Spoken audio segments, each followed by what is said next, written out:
I finally found the love of my life. No, seriously, we are bonded and we are meant for each other. Well, there's some tragedy that struck early on, and I figured out a deep, dark secret that my lover was hiding from me, and it would single-handedly alter my entire existence forever. And well, it's pretty deep. I never thought life could be so cruel, and all of my life's work would be staring back at me at the face, just laughing. I need your help. To be honest, I've never felt this helpless, and I don't know what to do anymore and how to survive this. I should tell you from the beginning so you can understand why I feel choked by life. You see, I have had a very simple childhood. My parents both worked hard to provide for me and ensure that I received a good education. They died not too long after I had my first child, though. My mother died of old age first, followed by my father. I knew when I was young that I wanted a better life for my children, where money was never an issue, so that's how I met Jack. We first met at our local gym, and he had the best body and the cutest face I could imagine. I believe I am attractive as well, though. We were both young when we fell in love. Jack was a perfect gentleman, well-mannered, caring, and most importantly, a true family man. The most beautiful thing about Jack that I noticed right away was not his appearance or his wealth, no, but how hardwired he was for family. But I'd always wanted a husband with a solid financial foundation as well. It's not about being a gold digger, but about providing a secure future for myself and our children. After all, I'd always intended to be the best wife in the world. On our few first dates, I derived that Jack comes from money and the way he dressed, the car he drives, and the restaurants we went to. I was almost sure about him, and when I met his parents, my doubts vanished because they were equally proud of how Jack was so respectful towards him. I knew I wanted to marry this man. They were the sweetest and humblest people I'd ever met. I instantly understood where Jack got his selflessness from. Jack is the perfect package. Handsome, rich, and had the most beautiful heart ever. So, when he proposed, I could not believe it was months on how I'm getting a husband like this. Jack and I had built a beautiful life together in Los Angeles, filled with love, laughter, and 2 amazing children. We had a boy named Ethan and a girl named Emily. Our kids were our pride, and the reason for our happiness. Our marriage had weathered many storms in the last 25 years, but we'd always found a way to come out stronger.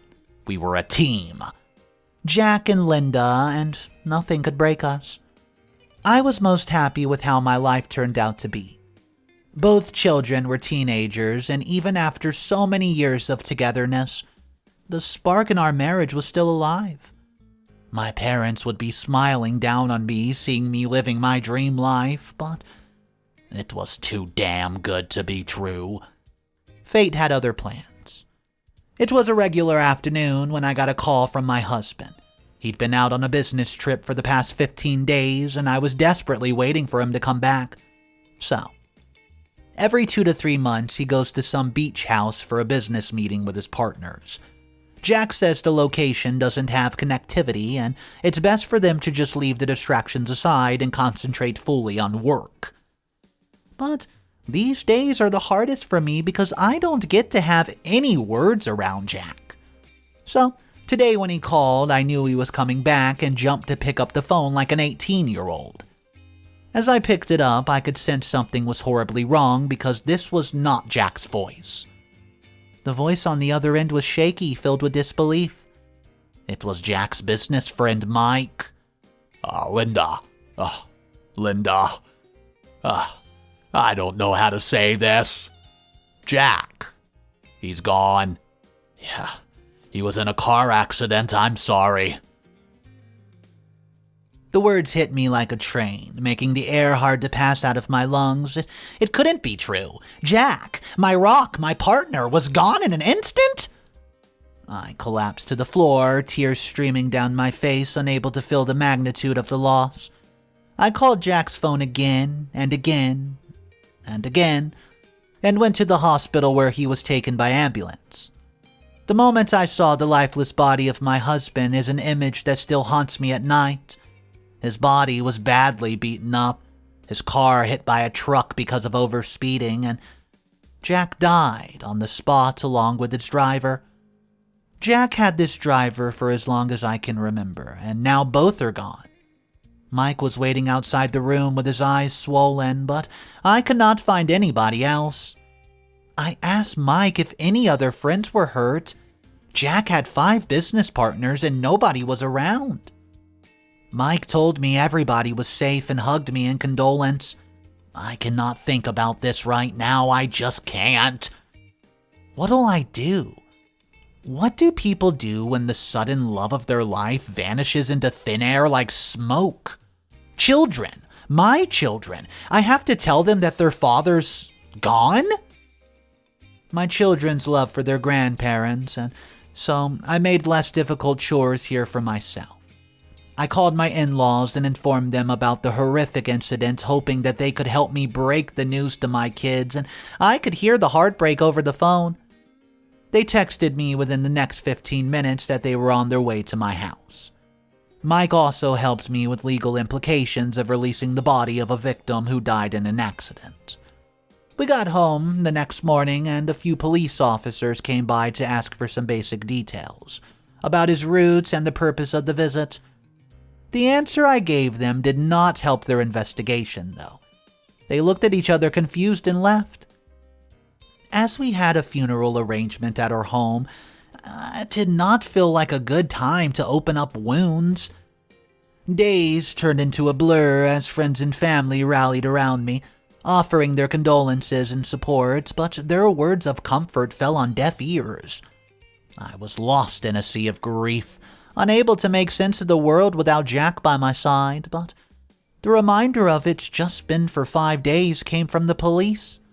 They were back to drop off some of Jack's belongings as they closed the case as an overspeeding accident, and that's when they said that Jack was just coming from a nearby town, Solvang. Well, I could not understand any of it. Do we have no one in Solvang? And Jack and his buddies used to go to the Long Beach area, to one of the friends' beach houses and discuss business and peace. What was he doing in Solvang? I had absolutely no energy left in me to entertain anybody. Both my kids have been a mess as reality slowly seeped in. I had to be strong for our children, merely 14 and 16 years of age, and they lost their father. They were barely surviving with their own immense pain. They missed their dad, his laughter, his guidance. Without Jack's steady hand to guide us, life has become difficult by the second, so I asked my in-laws to stay with us until we figured out a new norm. Update number 1. Hey guys, so it'll be soon a month since Jack's death. The pain and sorrow of losing him is unbearable, and it felt as if a piece of myself had been ripped away, leaving an empty void inside my heart. My in-laws came to offer their condolences in the days following his death, and I had asked them to stay with us, as nobody was prepared to be alone yet. Their presence was initially comforting, as it reminded me that family and I married into was good. However, I soon began to notice subtle changes in their behavior as well as a wave of secrecy that made me very, very uneasy. The family business was once established by Jack's father, but was soon taken over by him. And he expanded it into various different cities. That is one of the sole reasons for his frequent travels. I needed his help to keep the business running. One night, I decided to go talk up front about the business and heir to my father-in-law. I mean, Ethan was 16, and now that Jack's not around, I have to buckle up and take charge, but I overheard something very disturbing. Both my in-laws were discussing some family secrets. Well, I heard them trying to find a way to break the news to me. I was not ready for any more information that would disrupt my kids' life. They were already going through a lot at their age. But now that I know there's something that they want to tell me, I frequently notice that their weird behavior of whispering when I'm not around, and there's an unspoken tension in the house. I could no longer bear it. I had to find out what was going on, and I was mainly worried that they would not let the business go to the hands of their grandkids. They also loved them. I don't know, my mind was going crazy imagining the worst case scenario possible. Maybe the reality was not that bad and I was just making it worse than it was, so I decided to confront them face front whenever kids were not around. Not much time has passed and we were still in mourning, but I found a way to talk to my mother-in-law first. I confronted her with a very straightforward question. Is there anything that you need to tell me? Her initial reaction was a mix of surprise and apprehension, as if she had been caught red-handed in the cookie jar. With a heavy sigh, she revealed the truth, that Jack had kept a secret hidden from me all these years. He had been adopted. Well, the realization struck me like a bolt of lightning. How could Jack be hiding such an important aspect of his life from me? I thought we discussed everything. I was overwhelmed with feelings of betrayal. Why? What could be Jack for not telling me this? Why? He knew I loved him with all my heart. It just made no sense, and I received no answers. I decided to confront my father-in-law, expecting a decent reason for their silence for so long, but he just looked at me with regret and sadness in his eyes, bluntly saying that they made a deal with Jack to keep his adoption a secret. According to them, Jack never wanted me to find out because he loved his parents just like any other child, and thought this might just open up his wounds. They thought it was for the best, that it would preserve our happiness and keep our relationship from splitting. But in the face of the truth, their intentions were meaningless. I could not understand how my own husband, with whom I shared my entire life with, had never trusted me enough to confide in me. It felt like a dagger to the heart, a betrayal like no other. I started questioning everything related to Jack, even the very question of why he was in Solvang, and not where he had told me for years he was going to be. My emotions were all over the place. I could not bring myself to confront my in-laws, knowing that they had willingly helped Jack keep his secret from me. I saw it as a deception that had shattered my trust and fractured our family every time I looked at them. I wanted them gone. I needed space and my head was spinning from all the things Jack might have hidden from me. All that mattered to me was my kids, and why did Jack's parents tell me this fact now, out of time? Were they trying to lay off a base for what was coming next? In the next few days, the children became quiet too. They could sense that their mother was depressed, and the reason was their grandparents. I knew I could not let them know the real reason behind it, though. I did not want to hamper their bond with them, so I gathered my courage and asked my in-laws to move back to their place. Nobody reacted. I guess they saw it coming. When they were leaving, my father-in-law asked me to keep my strength up and meet him soon to discuss the kids' future. I gave him a satisfying nod, but the look on his face dreaded me. What is there to discuss? They loved my children, and even if Jack was adopted, they did not have any other biological children, so it automatically goes to my children, right? What'll I do if they take my behavior the wrong way? Asking them to go and my hatred for the part that they played in keeping Jack's adoption a secret from me, could it make things worse? Well, we damaged our relationship for life, I felt like it. Update number 2. Hey guys, my husband was killed in a car accident just a few months ago. I discovered that my husband had been adopted and that the company was still run by my father-in-law, so they now have control over what happens to my child's future. I reacted foolishly because I was unprepared to deal with the magnitude of the loss.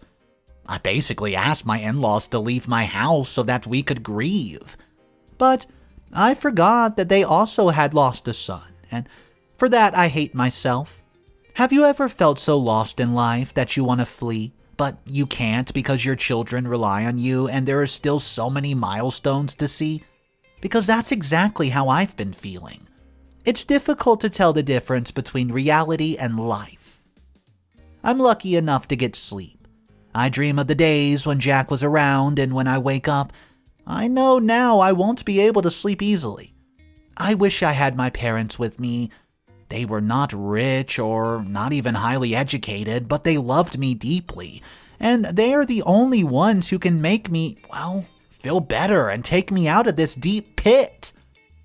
An empty mind in this devil's home. This sentence is as true as it gets for me. I did not have anything to look forward to at all. So, whenever I had some peace, my mind went back to the day of Jack's funeral when the police informed me about Jack being on the Solvang route. I contacted Mike and delved deeper into it. The story. It only took me one day, 24 hours to find out another life-altering truth about Jack. And oh boy, this one struck me like a lightning bolt. Jack had been leading a double life. As Mike was Jack's childhood friend, he knew everything. That day, he came home ready to reveal all the facts, and he knew if I were to ask about Solvang, I would not be very far away from finding out about, quote, Jack's other family. What is happening?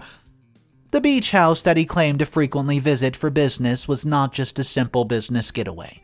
It was a facade that hid a web of secrets and hidden identities. Well, my heart shattered once again when I found out the truth. Jack had been living with this secret life, concealing it behind the guise of business trips. How could that man, the man that I had loved and trusted for oh so many years, cheat? Who are you, Jack? I felt like a fool, unaware of the intricate web of deceit that had been woven right underneath my nose. I began to piece together the fragments of his hidden life. The mysterious calls that he would take in private, the unexplained absences, and the lies that he would weave so effortlessly. It all starts to make sense now. Solvang was not just a charming town. It was a place where he was living a parallel life, away from the prying eyes of his family, our family. I feared the answers to the question I was about to ask Mike, and I quote, "Was this just a passing affair, or was he in love?"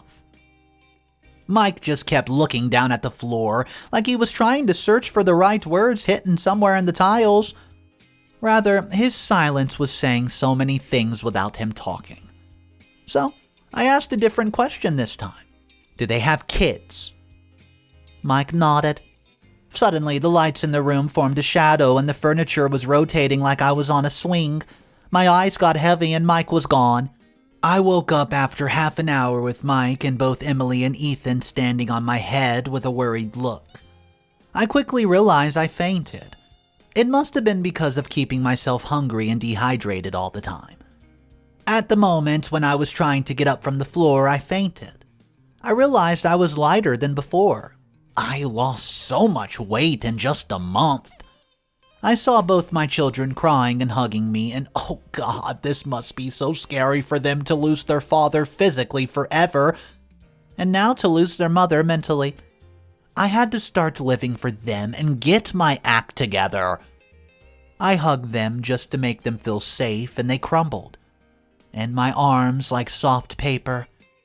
After Jack passed away, we never mourned all three of us. I cannot let them lose their mother, too. This is not the time.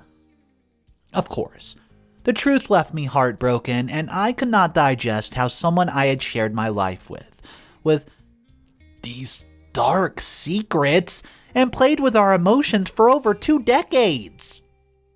It felt like the betrayal will never let me have peaceful sleep, and my wound seemed impossible to heal, but despite the pain and confusion, there was a concern that bothered me more than my husband's infidelity. What will happen to my children's future and inheritance? The news that Jack had been adopted worried me about who would be the legal heir, and I have 2 children who are about to start their college journey. So what's next? I will never allow anyone to claim what rightfully belongs to my children. The fear of losing my children's rightful inheritance filled me with so much anxiety and desperation. I knew I had to set aside my ego and seek assistance from my in-laws, despite the strained relationship that had developed between us.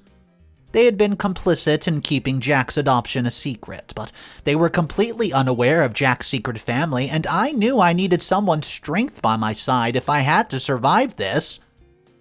With a heavy heart and a little hope, I reached out to my in-laws asking them to meet. I knew it would be a difficult conversation filled with shocking revelations and a sense of betrayal, but my children's future was at stake and I could do anything for them. Jack's hideous truth and the feeling that I had zero ideas how my husband was is just so heavy to digest. I know for sure that I'm cursed to always be alone for life, but my maternal instinct kicked in even harder. I have and always will keep my children's life ahead of mine. Soon as I sat face to face with my in-laws, I was completely thrown aback by the love that they showed me. For them, nothing had changed. The fact that I tried them with disrespect and asked them to leave did not matter. They both were so warm and told me to forget everything that happened as it was the hardest time of my life and they possibly cannot hold a grudge against me for that. And I quote you this. Jack was adopted. It was not our secret to tell unless he was breathing. But we knew we had to tell you once Jack left this world. But Linda, for us, nothing changes. Jack was our only son and you are our daughter. Whatever I have, we have, is only for my grandkids. Well, that's the words my father-in-law said to me. Update number 3. I loved my children more than anything in my life. All that I've achieved and survived is for my kids only. I fell in love with Jack and had a very good run, until he died in a car crash that turned my world upside down, and I found out that my husband, the heir to one of the richest families in the state, was adopted. But that was not all. He had a double life. He has a wife and kids not far away, 3 hours away from where I lived my dream life. I believe nobody's prepared for a drastic change in your life. What would you all have done? That's the question I ask you. I sought help from only the ones that could save my kids' future, my in-laws. The last time I visited their home, I cried my heart out and told them everything that Mike told me about Jack's affair. They displayed a level of empathy that I had not expected. They too were deeply affected by Jack's double life and were concerned about the well-being of their grandchildren. At that moment, we found a common ground, a shared desire to protect and secure the future for the ones that we loved. Putting aside our differences, we embarked on a journey of legal consultations and estate planning. I was truly lucky to have found comfort in them, and they stood strong by my side. My father-in-law extracted each and every piece of information about his second wife. Her name was Rachel.